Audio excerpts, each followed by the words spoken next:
As a caucus, we held some meetings to really define the path in terms of what we could do. And so a number of issues came up. One is our youth need jobs, our women need jobs, and we're looking at what are the low-hanging fruits, what are the immediate things that we can do to help in that regard. And we took a simple position that this country imports about $4 billion worth of food. $4 billion worth of food. Food prices tend to be very high relative to sometimes even our neighbor, Burkina Faso, and other African countries.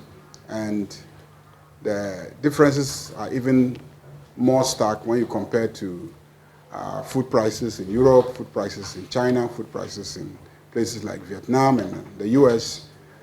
And yet, the northern part of this country has huge, vast expanse of arable land that remain uncultivated, undeveloped, and unirrigated. And then the youth of the north are compelled to run to the south to come and engage in menial jobs, and some go to the cocoa growing areas to try and then work in the forest belt, because there the rainfall patterns enable agriculture to be done better than up north. And so you have vast populations of northerners relocating to the south because of the inability of our northern leadership to offer them the same opportunities up north. And even worse, many of the young people, lured by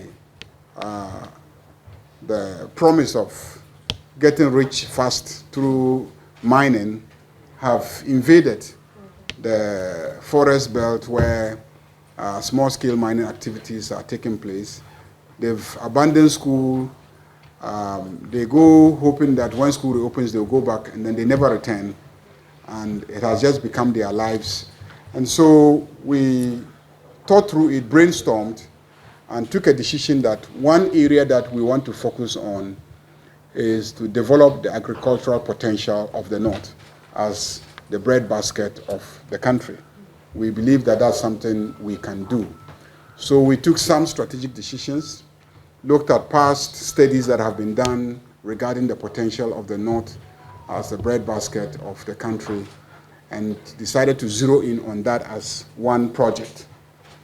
And so we invited our regional ministers from all the 5 regions. They came down, and then we engaged the regional ministers on the idea of transforming the North into the breadbasket of the country. And the regional ministers bought into the idea, and so we tasked them to go back and then study the various available locations where we could really try and mobilize investments into large-scale commercial agriculture. And so they went back, they did the studies, and then they sent us their reports. We decided that we needed to build the capacity of our regional ministers to really anchor this initiative. And so the Northern Caucus raised funds and sent all the 5 regional ministers, and they were joined by the Bono regional minister, to South Africa, where they spent 10 days in the Limpopo province of South Africa, which has similar geographical features as northern Ghana.